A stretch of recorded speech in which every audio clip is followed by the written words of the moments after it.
어려서부터 이제 고급 술집을 운영하는 부모님 아래에서 자라게 되면서 어떤 일이 벌어지냐면 어떤 지위라든가 권력이 있는 사람들이 많이 왔던 것 같습니다.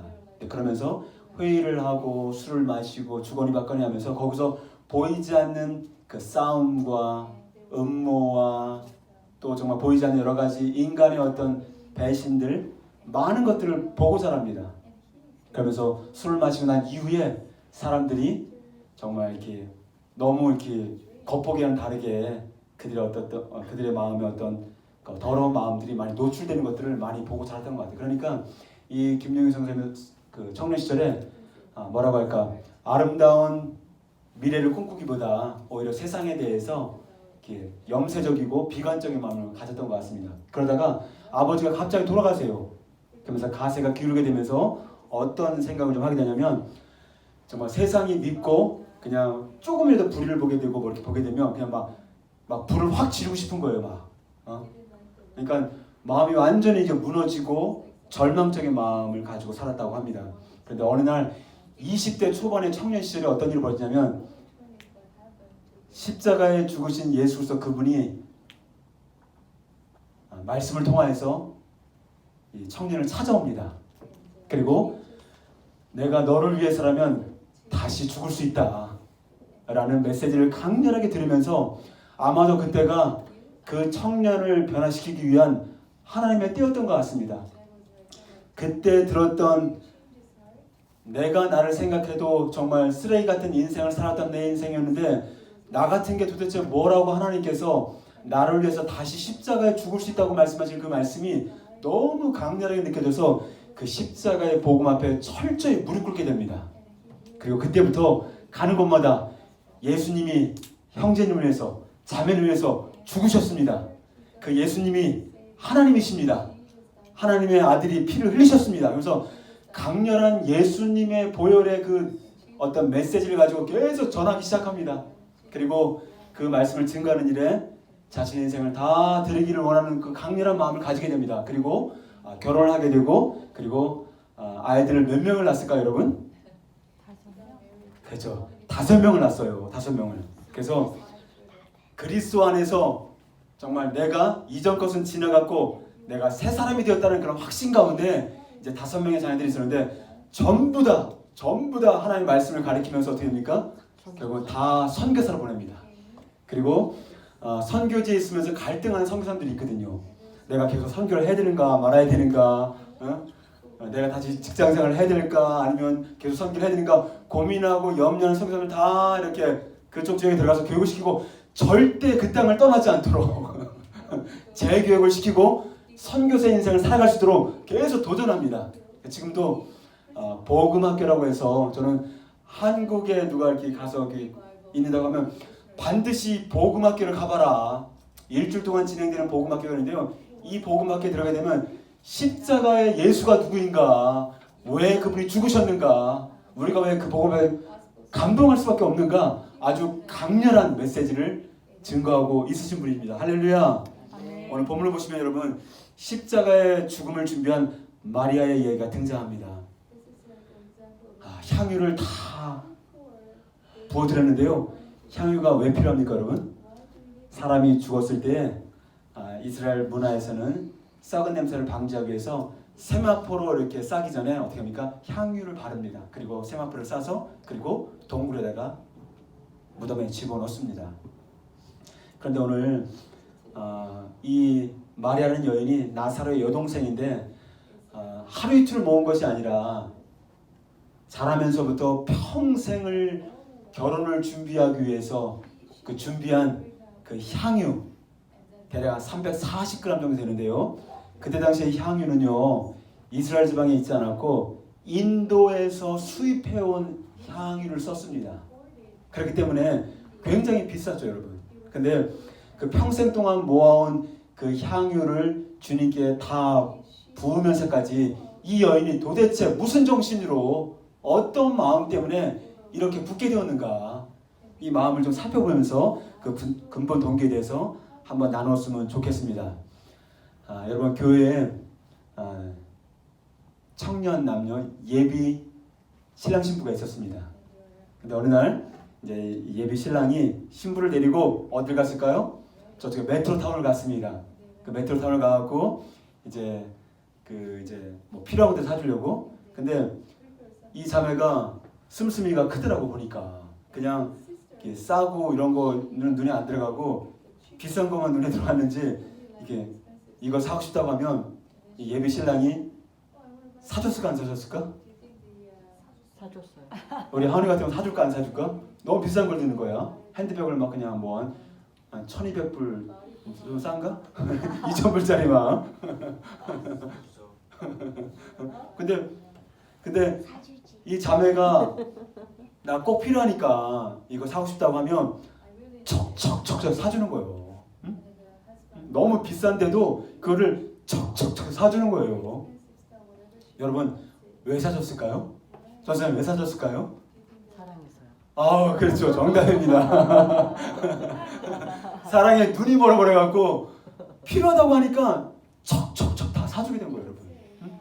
정말 이 예비 신랑이 신부를 사랑하기 때문에 사준 것이에요, 여러분. 그렇죠? 여러분 동의하시나요? 네. 그렇죠, 여러분. 오늘 보면 어떻게 됐습니까?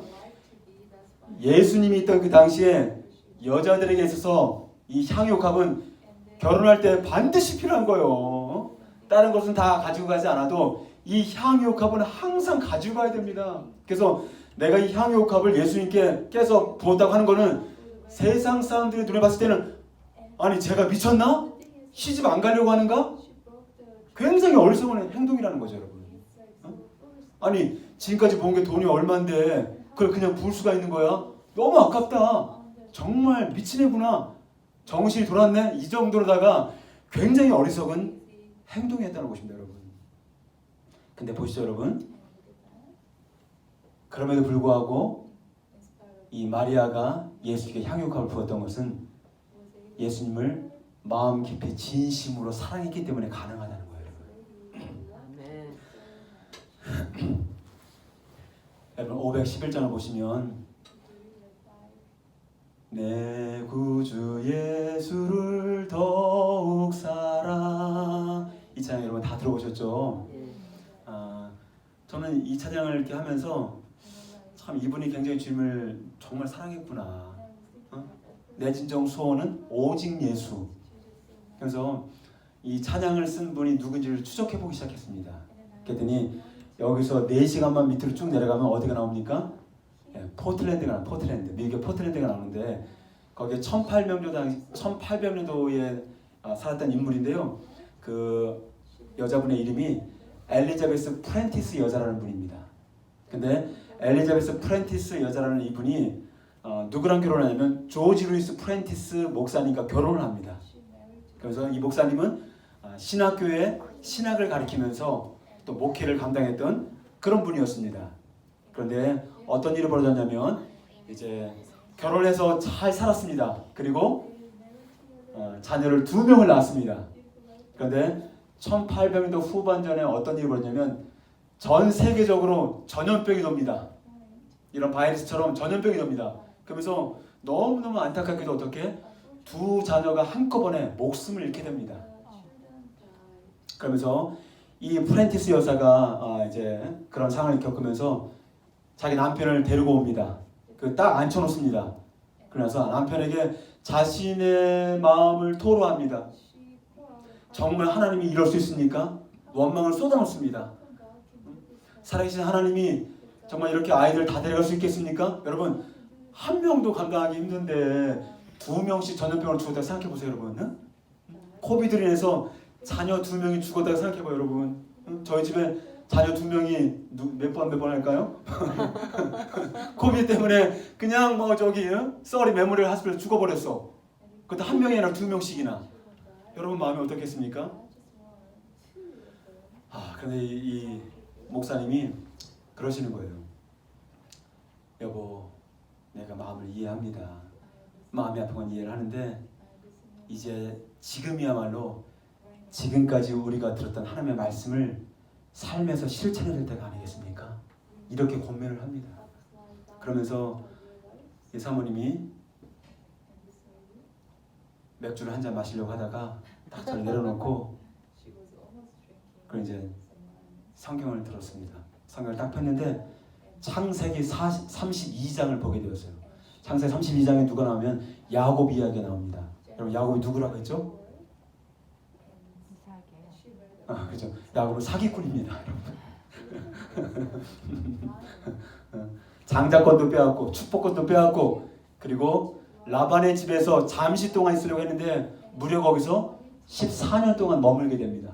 그리고 외삼촌 라반을 향해서 같이 일을 하게 되면서 굉장히 또 이렇게 결혼도 하게 되고 자녀도 낳게 되고 그리고 또 양들과 염소들을 많이 얻습니다.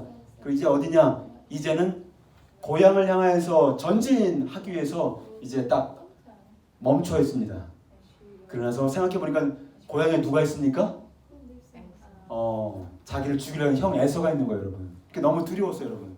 그래서 그 야복 강가에서 그렇게 형 에서를 생각하다가 너무 두려움에 빠진 나머지 그리고 돌베개를 베고 잠을 잡니다. 근데 그때 하나님께서 하늘로부터 하나님의 천사를 보여주면서 어떻게 합니까? 내가 너와 함께 했던 것처럼 너와 함께 하겠다. 그리고 아버지 집에 평안히 가게 하겠다면서 하나님의 음성을 듣습니다. 그리고 그 야곱의 그 외롭고 고달픈 그 모습이 마치 자신의 모습처럼 여겨졌어요. 이 프렌티스 여사가. 그래서 정말 거짓말장이었고 속이는 자였고 그리고 형을 향하여 두려움에 빠졌던 이 야곱의 모습이 마치 자신의 모습처럼 여겨지게 되면서 어떤 마음이 듭니까? 주님께 매달려 기도하기를 하나님 내가 지금까지는 한 달이는 세상에 한 달이는 주님께 놓고 하면서 주님을 사랑한다고 고백했지만 그러지 못했습니다. 저를 새 사람으로 변화시켜 주십시오 하고 간절히 기도합니다.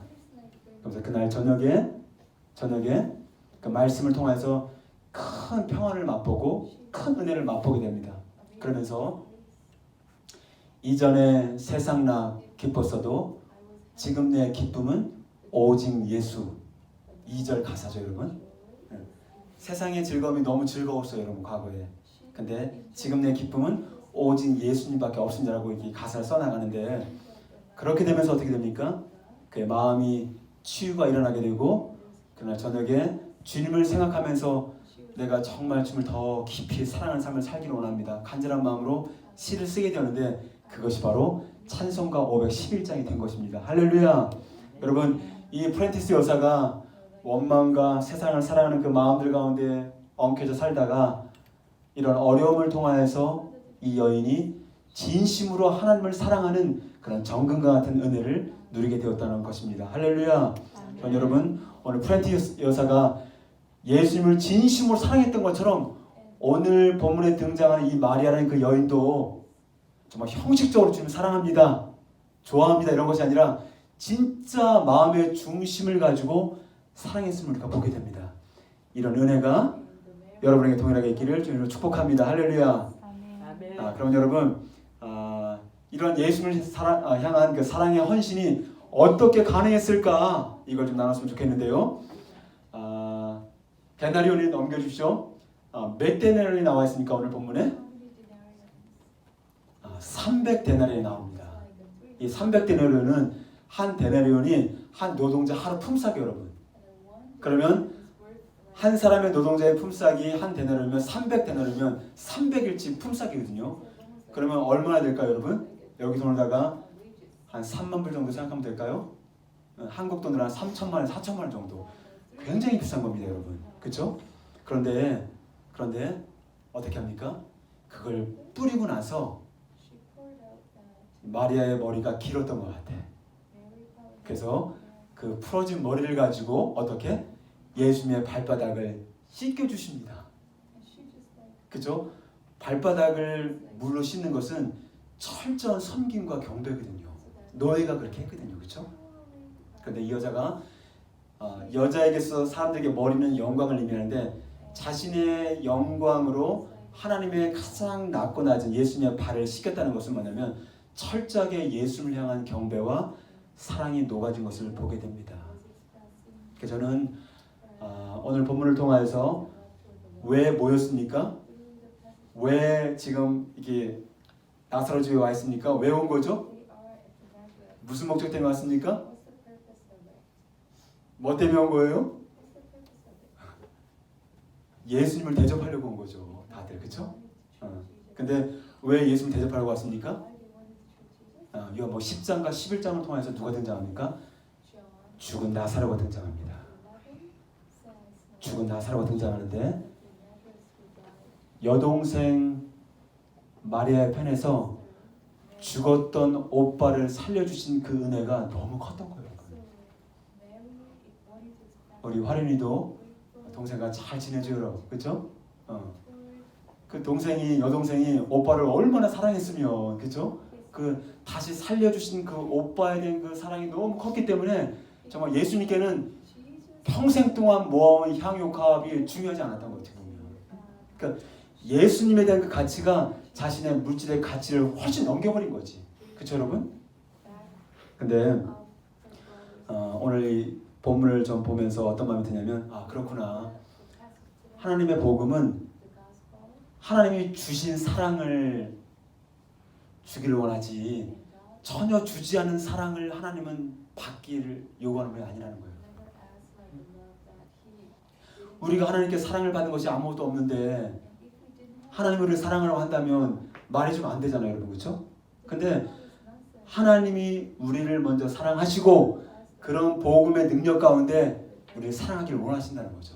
같이 한번 읽었으면 좋겠는데요. 요한일서 4장 10절 같이 한번 읽겠습니다. 시작. 사랑은 여기 있으니 우리가 하나님을 사랑한 것이 아니요 하나님이 우리를 사랑하사 우리들을 속하기 위하여 화목제물로 그 아들을 보내셨습니다. 보내셨습니다. 사랑은 여기 있으니 너희가 나를 먼저 사랑한 것이 아니라 하나님이 우리를 먼저 사랑했다고 우리에게 말씀하고 있습니다. 요한복음 13장 1절 같이 한번 또 봅시다. 시작. 6월절 전에 예수께서 자기가 세상을 떠나 아버지께로 돌아가실 때가 이른 줄 아시고 세상에 있는 자기 사람들 사랑하시되 끝까지 사랑하시니라. 아멘. 이제 이 장면은 예수님이 죽으시기 전에 이제 세족식을 하는 그런 장면들인데요. 자기의 사람들을 사랑하시되 끝까지 사랑하시느니라. 여기에 자기의 사람들을 제가 쭉 생각해 보니까 베드로가 있더라고. 근데 베드로가 어떤 인물입니까? 한 장, 두 장 딱 넘어가면 병정들이 찾아왔을 때 어떻게? 예수님을 철저하게 저주하며 부인했던 인물이 베드로였습니다.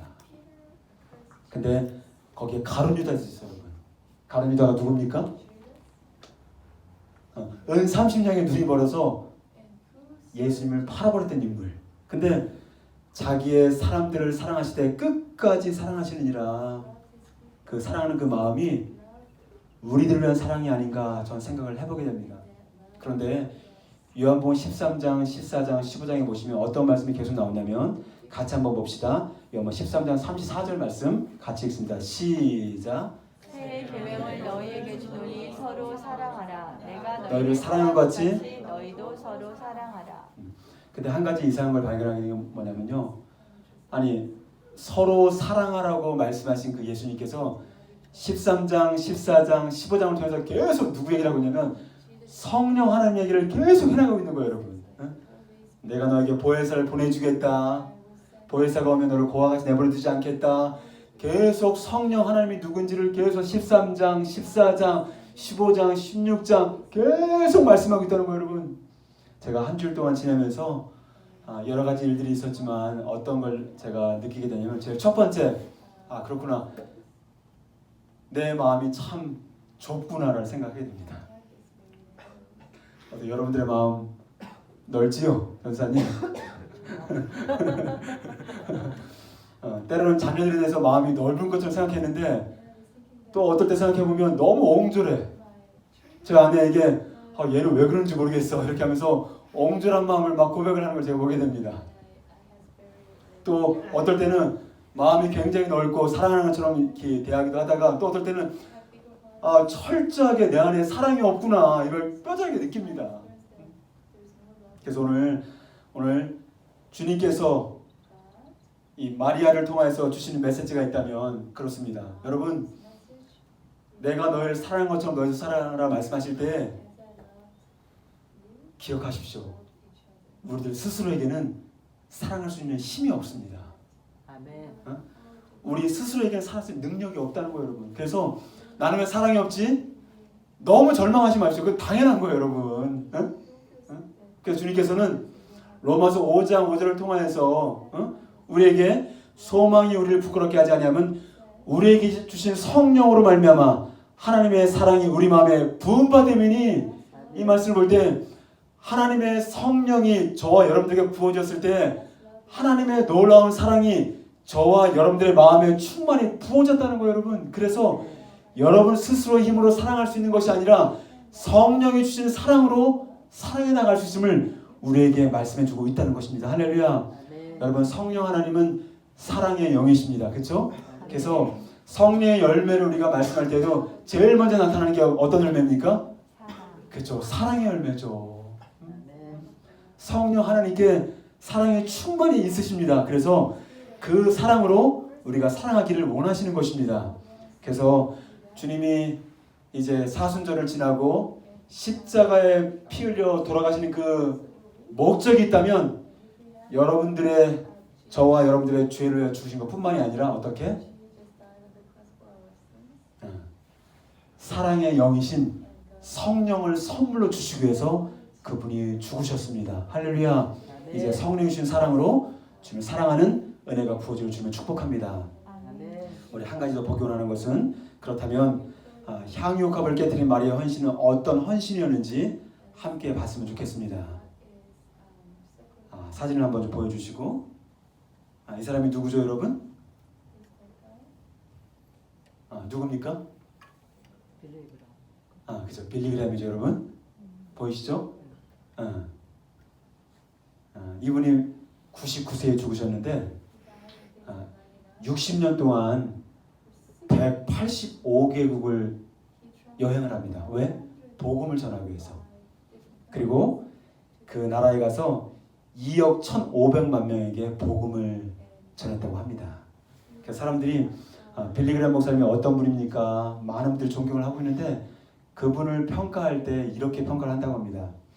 빌리그램 목사님은 언제나 한결같이 변함이 없으신 아주 순수한 분입니다. 그래서 우리는 존경합니다. 근데 이렇게 될 수 있었던 비결이 있었다고 하는데, 이 빌리그램 목사님은 어떻게 합니까?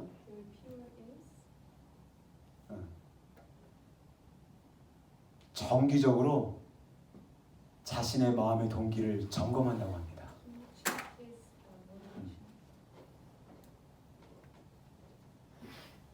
근데 이 빌리그램 목사님이 왜 그렇게 하게 되었냐면, 원래는 그렇게 하지 않았다고 합니다. 그런데 그렇게 자신의 마음을 점검하게 된 어떤 계기가 있었는데, 빌리그램 목사님 청년 시절에 자기가 마음에 품고 있던 자매에게 청혼을 했다고 합니다.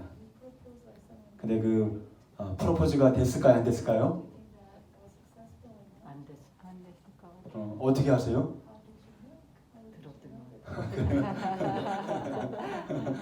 거절을 당하게 되었는데, 그 이유는 뭐냐면 아무리 봐도 성공할 사람이 아닌 것처럼 보였다는 거예요. 그 자매가 봤을 때. 그러면 지금 이 시대는 우리가 세 가지를 쫓아가고 있는데, 제일 첫 번째가 뭡니까? 성공을 쫓아가죠, 그렇죠? 두 번째 뭘 쫓아갑니까? 그치, 행복을 쫓아갑니다. 세 번째 뭘 쫓아갑니까? 번영을 쫓아갑니다. 그렇죠? 그래서 지금 이 시대의 어떤 풍조는 성공과 번영과 그 다음에 뭡니까? 한 가지 행복. 이 세 가지에서 빗나가면 안 돼. 무조건 이렇게 이걸 추구해야 돼. 근데 자매가 봤을 때 빌리그램 목사님은 청년 시절에 너무 가능성이 안 보였던 것 같아. 그래서 청혼을 거절했다고 합니다. 그런데 생각보다 복음을 전하는 전도자가 되어서 젊을 때부터 복음을 전하기 시작했는데, 수많은 동역자들이 함께하겠다, 나도 기도로 동역하겠다, 도와주겠다 하면서 수많은 사람들이 함께 동역을 합니다. 그런데 점점 승승장구할수록 어떤 일이 벌어지냐면, 함께 동역을 하던 동역자들이 큰 상처를 받게 됩니다. 그러면서 한 사람씩 한 사람이 떠나가게 됐다고 합니다. 계속 사람들이 떠나가게 되는 거예요. 점점 힘들어지기 시작했다고 합니다. 근데 그러면서 이 빌리그램 목사님이 하나님께 혼자 독대하면서 기도하기 시작했다고 합니다. 하나님, 나에게 무슨 문제가 있는 것일까요? 내가 왜 이렇게 어려움을 겪는 것일까요? 내가 왜 이렇게 상처를 많이 주는 것일까요? 이렇게 기도를 쭉 하는데 자신이 청년 때 자신의 프로포즈를 거절했던 그 아가씨 생각이 나는 거예요. 그리고 그 마음 가운데 그 아가씨를 향한 강렬한 그 분노의 마음이 있는 걸 발견하게 된 거예요. 그래서 내가 그 자매에게 절대로 내가 복수하기 위해서 반드시 나는 성공해야 되겠다. 이런 성공했다는 마음이 이 마음 가운데 있었는데 그 마음의 동기가 바로 무엇이냐면 그 자매 내가 성공해서 보란듯이 그 자매를 내가 정말 복수해주겠다. 이런 마음이 있었던 거예요. 여러분. 그래서 그것을 발견하게 되었고 그리고 그 마음을 발견하게 되면서 주님 앞에 회개하고 또 공개적으로 함께 있는 동역자들에게 자신의 잘못을 공개하고 고백하고 용서를 구했다고 합니다. 그리고 마음의 동기를 그때부터 계속 6개월에 한 번씩 계속 점검하는 시간을 가졌다고 합니다. 할렐루야. 여러분, 하나님은 저와 여러분들의 마음의 동기를 살피십니다. 할렐루야. 그렇죠? 모두가 다 성공을 향하여 또 모두가 또 프로스페리티를 향하여서 모두가 다 행복을 향하여 정말 전진하는 이 시점 가운데 그러나 기독교에서 요구하는 건 여러분 무엇일까요? 물론 행복도 있어야 되고 또 번영도 있어야 되고 또 물론 성공도 있어야 되겠죠, 여러분. 그런데 하나님이 우리를 향한 최고의 뜻이 있다면 그것이 무엇일까요? 그것은 창세기, 출애굽기, 레위기를 통해서 특별히 레위기를 통해서 이렇게 말씀하시는데 저와 여러분들을 구원하시고 또 하나님의 자녀를 삼으시고 그리고 광야와 같은 시간들을 보내게 하시는 그 하나님의 그 놀라운 목적과 뜻 가운데 제일 넘버원이 있다면 그것은 할렐루야 거룩인 것입니다. 할렐루야. 여러분 거룩의 초점에서 여러분들의 상황들을 이렇게 돌이켜 보면 다 웬만한 것들은 다 해결이 돼 사실은. 그런데 행복과 성공과 번영의 관점에서 내 인생을 점검하게 되면 여러분들은 수도 없이 좌절할 것입니다.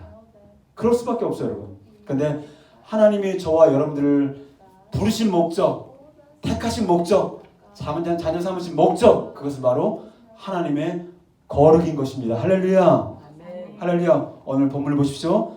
마리아가 자신의 향유옥합을 부었을 때 내가 이 향유옥합을 예수께 부으면 예수님이 나를 엄청나게 또 복을 주시겠지? 이런 마음을 갖고 벗을까 여러분? 그렇지 않다는 거예요, 여러분. 응? 정말 주님을 순수하게 사랑하는 마음을 가지고 그 마음을 녹여서 옥합을 깨트린 것이지 내가 옥합을 드렸을 때 하나님이 나에게 우리 자녀를 이렇게 성공해 주시겠지 또 우리 사업을 이렇게 번성해 주시겠지 이런 마음을 가지고 옥합을 푼 것이 아니라는 거예요, 여러분. 그런데 잘 보십시오. 오늘 본문을 보니까 5절에 제자 중에 한 사람이 아니 그렇게 비싼 향유를 왜 허비하느냐 하면서 화를 냅니다. 그런데 마태, 마가, 누가는 그 이름을 밝히지 않습니다. 그런데 유독 요한만 제자 중에 누가? 제자 중에 누가? 가룟 유다가 화를 냈다고 표현하고 있습니다. 그렇죠, 여러분? 왜 그걸 붓느냐? 그걸 팔아서 가난한 자에게 주면 얼마나 잘 도울 수 있겠느냐? 굉장히 박애주의자적인 정말 가난한 자들 생각하는 마음을 가지고 이야기를 합니다. 여러분 잘 들으십시오. 우리가 대화를 나누고 이야기를 나눌 때 우리 마음의 속마음의 의도가 무엇인지 모르는 것 같지만 여러분 우리는 알게 되었어요, 여러분. 그렇죠? 마음의 동기는 반드시 드러나게 되었습니다. 부부 생활을 하든 또 친구 사람들 관계를 갖든 잘못된 동기를 가지고 접근했을 때는 반드시 그 동기가 드러나게 되었어요, 여러분.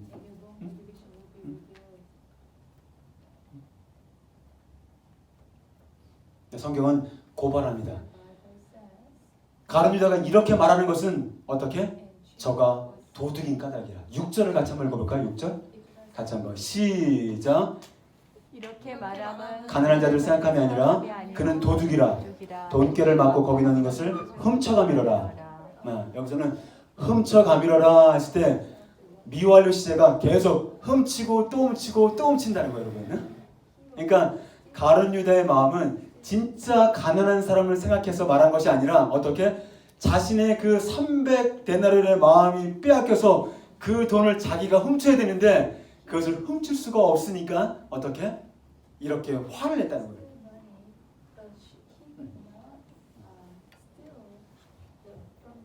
결국은 예수님은 불순한 가룟유다의 동기를 눈으로 딱 보신 거예요.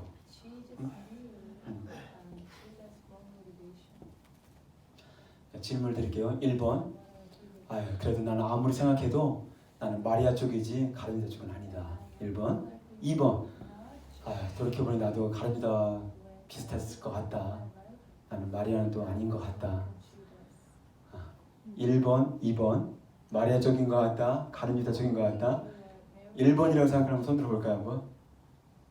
나는 그래도 마리아 쪽이지. 어떻게 내가 그런 식으로 주님 앞에 이렇게 몰상식하게 얘기를 할 수 있을까? 나는 2번인 것 같습니다. 한번 들어볼까요?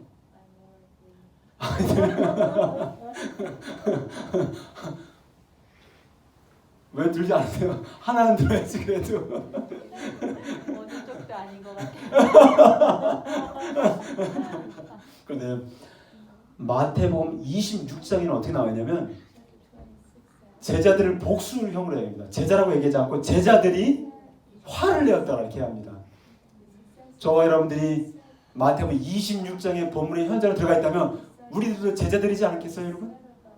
그 본문에 등장했던 인물들처럼 우리도 제자들처럼 정말 화를 내면서 여러분 근데 이 가룟유다의 이 마음을 여러분 잘 보십시오. 근데 정말 이게 맞는 얘기거든 어떻게 보면.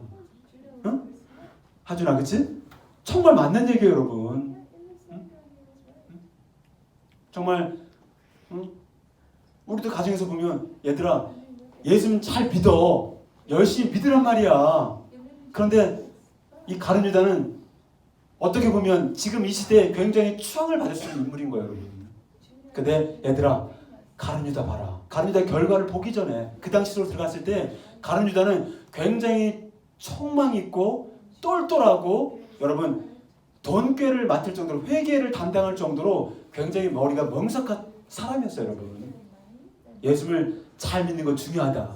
근데 가룟유다를 봐라. 그 결과가 있기 전에 정말 얼마나 사례 분별력이 뛰어나냐. 이야 저거를 팔아서 300데나리온이 됐으면 그걸 가지고 가난한 자들 생각하면 정말 사무 처리회라든지 재직회를 하게 되면 전부 다 박수치기 하게요 여러분. 그렇지 않겠어요? 정말 그렇거든요. 정말 어떻게 보면 굉장히 어리석은 모습처럼 보이거든요. 그 모습이 정말 논리적이고 정말 이성적이고 정말 그럴듯한 이야기거든요. 가난한 자를 돕자는데 예수님도 그렇게 말씀하셨잖아요. 가난한 자를 멸시하는 것은 그를 지으신 하나님을 멸시하는 것이라고 말씀하잖아요 여러분.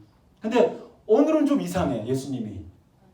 그렇게 가난한 자들을 도우라고 강조했던 예수님이 그런 제자들의 어떤 말을 향한 그 비난에 대해서 주님은 듣고 싶지 않으시는 것 같아요. 그냥 가만두어라. 7절에 보면 그녀의 행동을 그냥 가만두어라. 그렇게 하게 내버려 둬라. 응? 전혀 평소와는 다르게 액션을 취하십니다. 그냥 가만 내버려 둬라. 왜냐? 그녀가 나의 장례를 준비하고 있다. 내버려 둬라. 괴롭게 하지 마라. 그러면서 그녀가 나에게 좋은 일을 하였다. 원어적인 표현이 좋은 일이 뭡니까? Beautiful thing. 그녀가 나에게 아름다운 일을 행하였다.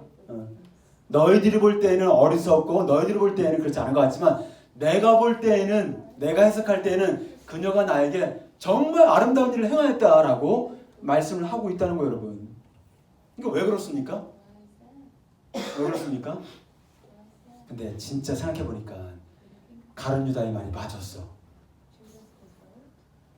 하늘의 영광과 존귀와 능력을 가진 그 예수님께서 저와 여러분들의 죄악을 용서하시고 그분의 자녀를 삼으시기 위해서 정말 가장 미천한 모습으로 인간의 몸을 입고 하나님이신 분이 그렇죠? 그것도 방이 없어갖고 방 좀 있나요? 방이 없어. 그래서 어떻게? 마구간에 들어가서 가장 미천한 곳에 태어났어. 그리고 예수님은 머리 둘 곳이 없다고 할 만큼 어떻게 됐습니까? 처소가 없었어. 밥 먹을 시간도 없고 예수님이 뭐 말을 하나 소유했습니까? 아니면 예수님이 무슨 펜션을 하나 소유했습니까? 집도 가지고 있지 않았어. 아무것도 가지고 않았어. 그러니까 가장 정말 부유하시고 가장 정말 위대하신 그분이 저와 여러분들을 위해서 어떻게 보면 가장 가난한 인생을 사셨어. 어떻게 보면. 그래서 내가 가난하게 되면 너희를 부욕해 하기 위해서 라고 고린도 후서 말씀이죠. 어떻게 보면 가룟 유다가 그냥 이렇게 말한 것 같지만 가장 가난한 자, 어떻게 보면 예수님이 가장 가난한 자였어. 어떻게 보면 여러분. 그래서 이런 가룟 유다의 이런 어떤 불순한 이런 마음들이 어떨 때 여러분 드러날까요? 동기가 불순한 사람들은 어떻게 합니까? 가룟 유다처럼 자신이 불순한 동기가 그 동기대로 되지 않을 때, 자신의 의도했던 대로 되지 않을 때 어떻게 합니까? 크게 화를 내게 되어 있어요. 그래서 교회에서 특별히 당회를 하거나 재직회를 할 때 어떤 사람이 화를 심하게 내는 걸 지켜봐야 돼요. 한번. 그리고 우리는 예수님의 눈을 가지고 어떤 의도를 가지고 그분이 화를 내는지를 잘 들어봐야 돼. 근데 이성적으로 맞을 거야 아마. 그러나 동기를 쭉 들어가 보면 어떻게 합니까? 거기에 불순한 동기가 있음을 볼 수가 있으면 다 그렇다고 얘기하는 거 아니에요, 여러분. 화를 낼 때도 있지 우리가. 그래서 저는 정말 주님이 보시는 그 마음의 동기, 기독교는 정말 불순한 동기를 받아들이지 않습니다. 기독교는 순수한 여러분의 마음의 동기의 사랑을 가지고 주님께 나올 때 그 마음을 주님이 받으시는 것입니다. 할렐루야. 이제 말씀을 좀 마무리했으면 좋겠습니다. 제가 찬양팀을 인도했을 때 찬양을 막 연습하고 준비하고 또 막 찬양을 통해서 주님의 은혜를 누리고 이러고 이제 잠시 이제 한 2시간 연습하면 1시간 정도 연습하고 이제 간식을 먹는 시간이 있었습니다. 근데 간식을 쭉 이렇게 먹는데 저쪽 구석에 한 청년이 간식을 먹지 않는 거예요. 그래서 제가 이름을 부르면서 야 이거 치킨 먹어 이렇게 했더니 아니에요 전도사님 그러더라고요 저한테. 야 이거 얼른 맛있는지 몰라 맛있어 얼른 먹고 그래 또 찬양도 우리가 열심히 할 수 있지. 그랬더니 아니에요 괜찮아요. 그래서 가까이 가서 물었습니다 제가. 근데 그 청년이 저한테 그런 얘기를 하는 거예요. 전도사님 옛날에는 조금만 이렇게 마음을 들여서 찬양을 해도 정말 주님이 나와 함께하는 것 같고 주님의 임재가 더 많이 누려졌는데 지금은 너무 무뎌져가고 찬양을 해도 전혀 하나님의 임재를 누릴 수가 없어요. 그래서 하나님 사랑이 너무 무뎌졌다고 얘기를 하는데 그 얘기를 들으면서 첫 번째 제일 먼저 충격이 됐고요. 두 번째 부끄러운 마음도 들었고요. 세 번째는 또 흐뭇한 마음이 들었어요. 내가 볼 때 이 형제는 지금 어떻게 보면 지금 한 28, 29살 됐을까요? 그렇죠? 이승훈이 거기도 이제 신학을 해서 이제 아직 목사 안수까지 받지 않은 상태인 것 같은데요. 전도사를 지금 활동하고 있는데 와 그 청년을 보니까 너무 마음이 따뜻해지는 거 훈훈해지고 야 정말 주님의 사랑이 무뎌지고 느껴지지 않아서 내가 그 주님의 사랑을 더 누리고 정말 그 임재를 누리기 위해서 금식을 한다. 난 그런 사람 처음 본 것 같아요. 뭐 내가 금식한다 하면서 막 이렇게 하는 사람들을 많이 볼 수 있었겠지만 주님의 사랑이 느껴지지 않고 주님의 사랑이 정말 내게 무뎌지고 정말 주님에 대한 사랑이 가까이 느끼지 않는다는 것을 정말 안타까워하면서 그쪽에서 그냥 이렇게 먹지 않고 금식하는 그 형제를 봤을 때 전 너무 마음이 따뜻해졌고 야 정말 이 순수한 마음을 가진 이런 형제들이 정말 사역하고 주님 정말 복음을 전하고 이렇다면 한국교회는 소망이 있다 이런 마음이 들었어요 저는. 그러면서 동시에 저도 와 이런 이 청년이 가졌던 이 초심의 마음 이 마음을 나도 꼭 붙들어야 되겠다. 정말 무슨 영광을 위해서 내가 목회를 하고 내가 무슨 영광을 위해 전도를 하고 내가 무슨 영광을 위해 하겠는가. 정말 저 자신을 들여다봤을 때 때로는 정말 너무 불순한 동기를 가지고 내가 삶을 살고 있지 않는가 이런 모습을 보게 됩니다. 여러분 성령께서 우리에게 말씀하십니다. 사랑은 여기 있으니 너희가 하나님을 먼저 사랑한 것이 아니라 하나님이 우리를 사랑하심으로 어떻게 우리의 죄를 속하기 위하여 화목제물로 그 아들을 먼저 보내셨다. 여러분, 하나님께서 주신 그 놀라운 사랑에 대한 순수한 마음을 통하여서 우리가 움직이는 것이지, 그 십자가에서 뿌려주신 예수의 피의 공로를 통과하지 않은 사역과 말씀 나눔과 전도와 이런 모든 것들 하나님 받지 않으십니다.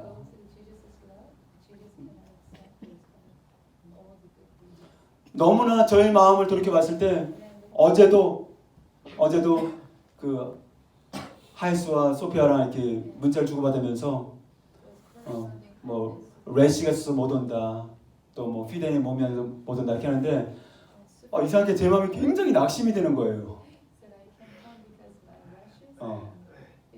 우리 다민주들이랑 같이 예배를 함께 드리러 이렇게 초청하고 지난주에 다 오기로 얘기했고 또 즐거운 마음으로 막 그냥 과제도 막 준비하고 막 이러고 있는데 정말 초청하고 이렇게 정말 기대하는 마음을 가지고 이렇게 쭉 왔는데 그 전날 밤에 이렇게 못 온다는 얘기를 딱 들으니까 제 마음이 막 낙심이 되는 거예요.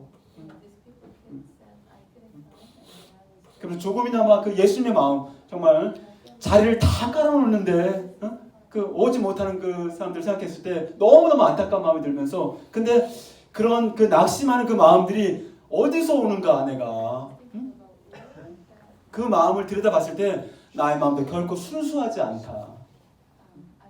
그들이 안 오면 근데 그것을 향해서 주님의 마음을 품고 더 정말 기도하는 마음을 나아가는 것이지, 왜 내가 낙심하고 있을까라는 생각을 했을 때 그것 또한 내 마음이 순수하지 않구나. 그것 또한 내 마음이 순수하지 않구나. 이런 생각하면서 아침에 쭉 일어나면서 저희 아내에게 이야기하면서 어젯밤에 낙심했던 그 마음은 주님 주신 마음은 아니야. 하나님이 주신 마음은 나를 살리는 마음이야. 정말 주님이 일하실 걸 더 기대하고 더 믿음으로 살아가자라고 얘기를 했는데요. 우리가 복음을 생각할 때 예수님의 십자가의 복음이 있고 그다음에 부활의 복음이 있습니다. 근데 이제 마지막 포인트를 이제 잠깐 나누고 나는 것은 바로 이겁니다. 여러분, 예수님이 이 땅에 왜 오셨어요?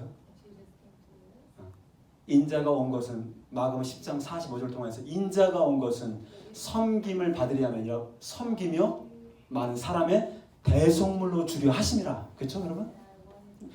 예수님이 진짜 이 땅에 오신 것은 정말 로마를 뒤집어 엎는 정치적인 메시아로 온 것이 아니었어요, 여러분. 그렇죠? 근데 제자들은 정치적인 메시아, 정말 로마를 확 뒤집어 엎고 다 죽이고 정말 이 이스라엘이 해방되는 그런 놀라운 정치적 메시아를 원했습니다. 근데 예수님의 목적은 죽으시러 오셨어. 그것도 어린 양처럼 십자가를 지시고 가장 수치스러운 모습으로 죽으시러 오셨어. 왜? 저와 여러분들의 죄 때문에. 그렇죠? 근데 이런 예수님의 죽으심에 대해서 그 예수님은 어떻게 제자들에게 자주는 아니지만 조금씩 계속 물을 타듯이 계속 얘기하셨어요, 여러분. 장로들에 의해서 핍박을 받고 그리고 내가 죽은 다음에 3일에 다시 살아날 것이다. 근데 그럴 때마다 어떻게 합니까? 베드로가 뭐라고 합니까? 하나님이 금지했다. God forbid it. 하나님이 그것을 금하셨다고 얘기합니다. 영어편을 보니까 당신은 죽으시면 안 된다 했는데 영어편은 God forbid it. 베드로 지가 뭐라고? 하나님이 그것을 금하셨습니다라고 하나님의 입을 팔아서 예수는 죽으면 안 된다고 얘기하고 있다는 거예요. 어떤 누구도 예수님의 죽음에 대해서 환영하지 않았고 받아들이지 않았어요, 여러분. 근데 마리아가 도대체 누구라고? 가장 가난한 자요. 거기다 여자요. 그 당시에 아무도 알아주지 않는 이 가날프고 가난하고 정말 형편없어 보이는 이 마리아를 통하여서 어떻게?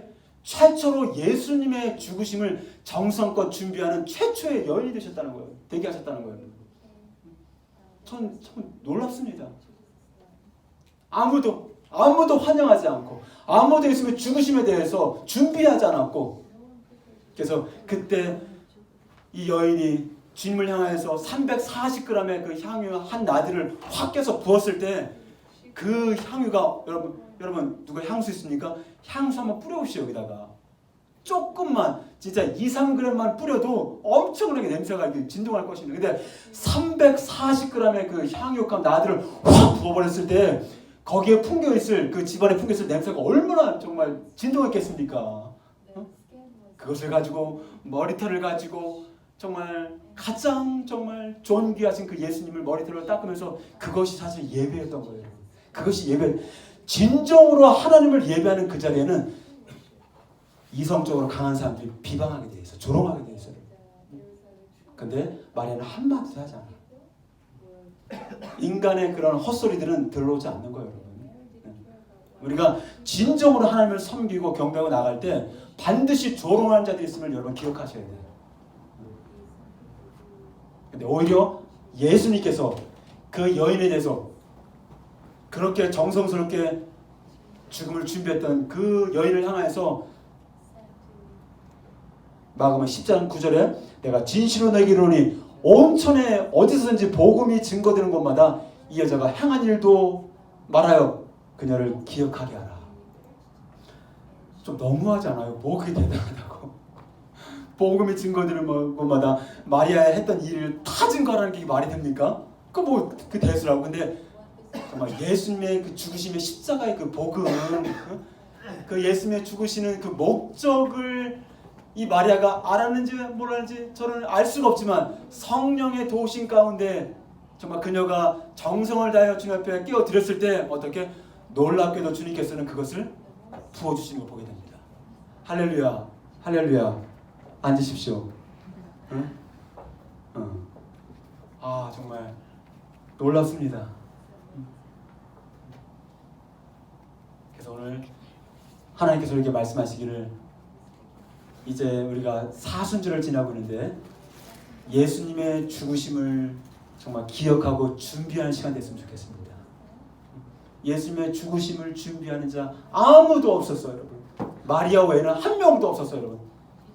정말 지금 이 시대에 정말 무감각해지고 하나님에 대한 사랑이 사라지는 이 시대 가운데 정말 하나님보다 자기 자신을 더 사랑해 나가는 이 시대 가운데 정말 순수한 마음과 순수한 동기를 가지고 정말 주님을 사랑했던 마리아처럼 한 사람의 마리아가 되어주시기 바랍니다. 할렐루야.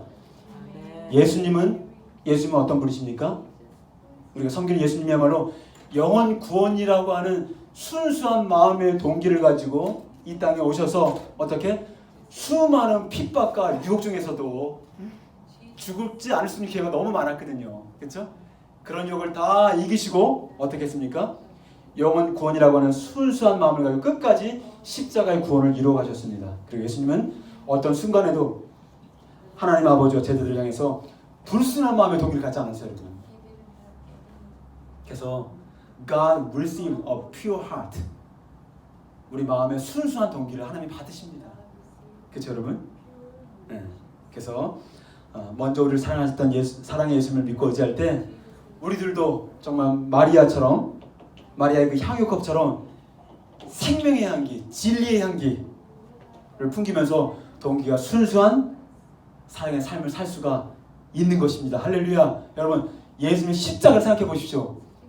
아무도 준비하지 않았던 그 장례, 그러나 그 한 여인, 정말 연약하고 가난하고 아무도 기억한 바가 되지 않는 그 마리아의 그 순수한 마음의 동기를 통해서 그 향유컵이 쫙 뿌려졌을 때 이제 예수님이 십자가에 달려 죽으셨을 때에도 그때에도 그 예수님의 몸에서는 아름다운 진리의 향기를 바라게 되었던 것입니다. 할렐루야. 아멘. 할렐루야. 아멘. 우리는 그리스도의 향기가 됩니다. 할렐루야.